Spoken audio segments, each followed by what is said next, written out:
नमस्कार मंडळी, घरोघरी मातीच्या चुली मालिकेच्या पुढील भागात आपल्याला पाहायला मिळणार आहे की जी शर्वरी असते ती खूप हुशार निघाली।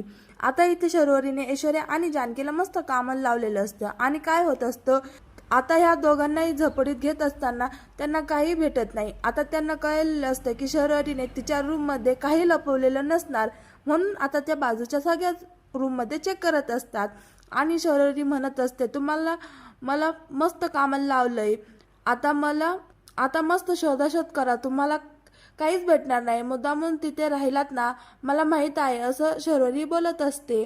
आता मग जानकी आणि ऐश्वर्याला कळायला मार्ग नसतो की आता नक्की काय करायचं, तरी काय कुठे लपवलेलं असेल हे ना, असं आता ते विचार करत असतात कारण त्यांना कुठेच काही भेटत नसतं। आता ऐश्वर्याला सुद्धा टेन्शन आलेलं असतं। तुम्हाला काय वाटतं, या दोघांनाही पुरावे भेटतील का? तुमचं काय मत आहे ते कमेंट करून नक्की सांगा।